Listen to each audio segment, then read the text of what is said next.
what did you think about the main character's arc?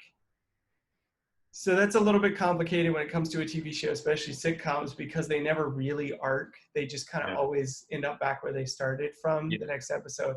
But what did you think about the main, like some of the main characters, like Michael Scott and maybe, I don't know, Dwight Schrute or Well, Pam or somebody? I know Michael Scott. I got even just those 3 episodes. I got to know him, and especially with I watched them in order, the pilot, and then season 2, episode 2, and then season 2, episode 12. Right? Yeah. The Injury was the last one of the 3 that I watched. So between the pilot and that one, you could tell how, even though he got burned, I mean, he got burned with the George Foreman grill as he's fixing bacon in bed. Just I closed my eyes when I read it this morning when I was answering the questions, and I was just close my eyes and I just laughed at the thought of him with that George Foreman grill. But the fact that he wants everyone to do things for him, come get me. Even after Dwight gets hit, it runs into the post, the sign, and then he throws up. He still wants Dwight to do this. So it shows that he doesn't really take anybody else's feelings or not compassionate for anyone else other than himself. My injury is worse than your. Oh, I stubbed my finger. Well, you got your foot ran over, but he still thinks, oh, Yeah. So he's like, what's worse, a foot injury or a head injury? Yeah. Like, that's not even a question. So even that little bit of information makes me root for him and like him, because I'm like, what's he going to do next? What situation is he going to be in next? You know what I mean? That's what I think makes his character so brilliant, and that's what makes the writing. You got to give a lot to the writing, but Steve Carell was given the freedom to like do anything that he wanted.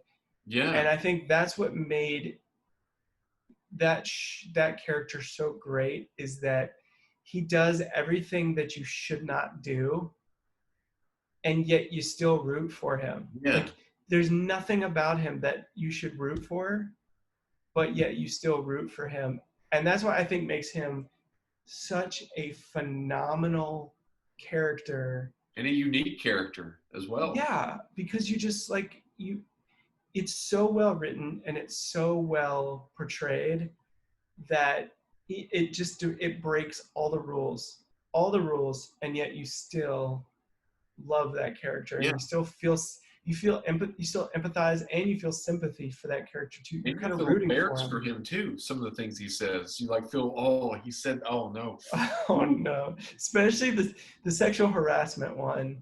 That's why I wanted you to see that one, because that one is just the most inappropriate. Well, when the guy, I can't remember the name of, I think his name is Bill. He comes in the wheelchair. Yeah. The building manager, I forget what his name was. Write it down, but there was some kind of a joke after Bill left that I laughed, and I rewound it and watched it again. But I forgot to write it down because I didn't have my paper with me. I'll have to tell you next time. But that was a really good one too. I don't know which one I like better between the injury and the sexual harassment, because they both had.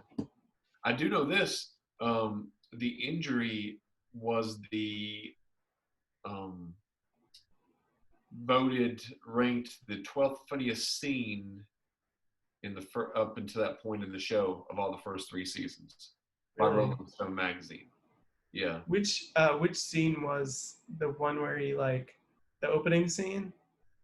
No, when they had it said, like, when Dwight get into the car accident and throws up on the windshield, or the back of the windshield, and they said that was the ranked 12th funniest scene within the first 3 seasons.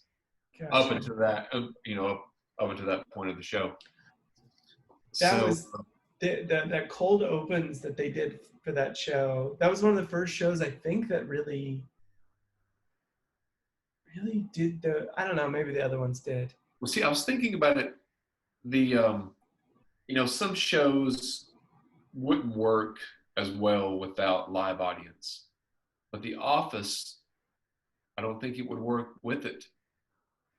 No. Mm-mm. I was thinking about that on the way home today. I was like, obviously the joke, everything would still be the same, but that would take away the fact that, for one, you're watching a mockumentary, but for two, it takes away from the awkwardness. You would get, maybe a little bit of awkward laughter, this or that, but you wouldn't feel it as much as a viewer if there was a laugh track or a live audience, laughing at some of these inappropriate moments. Yeah, and I think that helps. If you think of shows like,